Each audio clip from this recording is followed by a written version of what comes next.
জামিয়া জামিয়া জামিয়া জামিয়া জামিয়া। अस्सलामुअलैकुम वरहमतुल्लाहि वबरकातुहू। नाज़रीन किराम, उम्मीद है कि आप बखैर होंगे। नाज़रीन किराम, इस वक्त बहुत ज़्यादा मीडिया पर एक माहौल बना हुआ है और बाकायदा डिबेट कराई जा रही है। कल मैं देख रहा था कि दो तीन दाढ़ी नुमा शख्स को इधर खड़ा कर रखा है और दो तीन लेडी को इधर खड़ा कर रखा है और बाज़ाब्ता बहस कराई जा रही है। वो मैंने थोड़ा सा देखा और उन्वान था उसका कि 72 हूर है। देखिए, कभी द केरल स्टोरी आती है, कभी कश्मीर फाइल्स आती है, कभी अजमेर पर अजमेर 92 के नाम से फिल्म बनाई जाती है, या और छोटी छोटी मूवियाँ कभी हलाले के नाम से, कभी तलाक के नाम से ड्रामाई अंदाज में बनाए जाते हैं। ये सब क्या है? देखिए, हर अक्लमंद आदमी जानता है कि इसका पस मंज़र क्या है और किस मौके पर ये लाई जा रही है। हमारा ये हिंदुस्तान है, इसमें कुछ लोग एक अरसे से ये कोशिश कर रहे हैं कि हिंदुस्तान की जो भाईचारगी है, आपसी मोहब्बत है, प्यार है, ये ख़त्म हो जाए। इसकी कोशिश बहुत से लोग कर रहे हैं और एक 100 साल से कर रहे हैं। वो अब बहुत आगे बढ़ गए हैं, बहुत आगे बढ़ गए। उनके पास ताकत आ गई है, असर व रसूख आ गया है, पैसा आ गया है, मीडिया हाउस उनके कब्ज़े में जा चुके हैं, सैटेलाइट उनके कब्ज़े में जा चुकी है। वो जिस तरह से चाहे इस्तेमाल करें, तो वो मौका ब मौका अपने मफाद के लिए इस तरह की ये फिल्में लाते हैं। जैसे केरल स्टोरी, वहाँ इलेक्शन हो रहा था, उस मौके पर रिलीज़ कर दी। अब फिर दोबारा चूँकि इलेक्शन आने वाला है, बड़े पैमाने पर आने वाला है, इसलिए अब 72 हूरों को ले आए। मकसद हर आदमी समझता है कि असल मकसद इनको लाने का सिर्फ ये है कि आपस में इंतशार पैदा हो, आपस में नफ़रत पैदा हो। हमारे यहाँ जो हिंदू मुस्लिम एक साथ रहते आ रहे हैं, उनके दिलों में नफ़रत घर कर जाए, वो एक दूसरे से लड़ने लगे, झगड़ने लगे। सिर्फ इसका मकसद ये होता है, एक दूसरे के मज़हब को नीचे समझने लगे। सिर्फ इसका मकसद ये है। देखिए, इससे नुकसान क्या होने वाला है? ज़ाहिर है हमारी जो आइंदा आने वाली नस्लें जो परवान चढ़ने वाली हैं, ज़ाहिर है नफ़रत जब वहाँ उनके दिलों में घर कर जाएगी तो बहरहाल उसका नुकसान होगा और मुल्की सतह पर, मिल्ली सतह पर बड़ा नुकसान होगा। लेकिन जो नफ़रत का बाज़ार गर्म करने वाले चंद लोग हैं, वो इस बात को, उन्हें मुस्तक़बिल की क्या फ़िक्र और इस बात को क्या जाने कि तामीर क्या चीज़ होती है और मुस्बत अंदाज में काम करना क्या चीज़ होती है। वो ये चाहते हैं कि इस तरह से फिल्में लाकर इस्लाम को हम बदनाम कर दें, मुसलमानों को हम बदनाम कर दें। तो पहली बात तो मैं ये दावे के साथ कह रहा हूँ, इस्लाम वो मज़हब नहीं है जो आपके बदनाम करने से बदनाम हो जाए।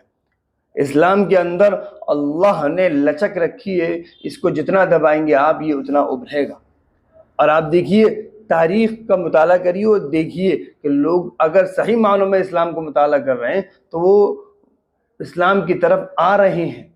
तो आप देखिए, और इन फिल्मों का हश्र देख लीजिए आप। बहरहाल मैं आपको ये बताऊं, जो मुझे बात करनी है 72 हूरों के ताल्लुक़ से ये फिल्में ला रहे हैं, तो ये जो जो जो ख़याल है, यानी ये मज़हब का मानना है, हम मुसलमान हैं, हमारा अक़ीदा है कि जन्नत भी है, दोज़ख भी है।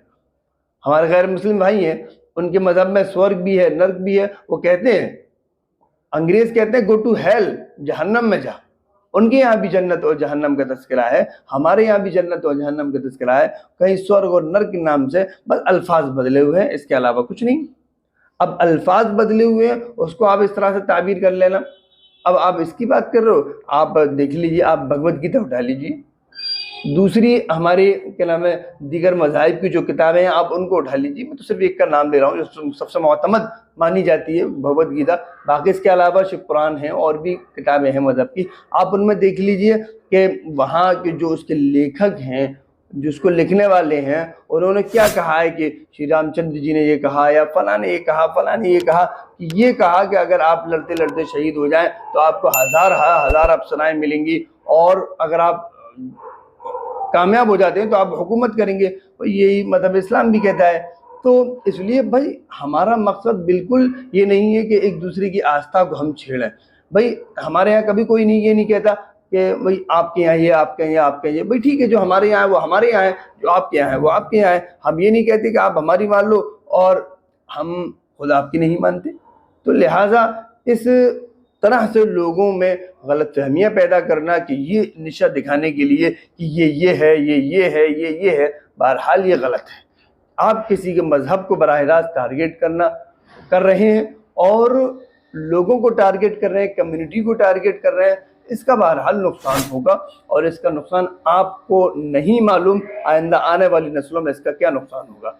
तो 72 हूरें वगैरह या अप्सराएं वगैरह ये मजहबी कॉन्सेप्ट है, मजहबी अकायद है, जिसका भाई जाहिर है जो जिस मजहब को फॉलो करता है वो उसको मानता है। हम आपसे कहेंगे आप इन अप्सराओं को मानना छोड़ दें तो आप जाहिर है नहीं छोड़ेंगे। आप हमसे कह रहे हैं कि 72 हूरों के बारे में छोड़ दो, तो हम क्यों छोड़ें?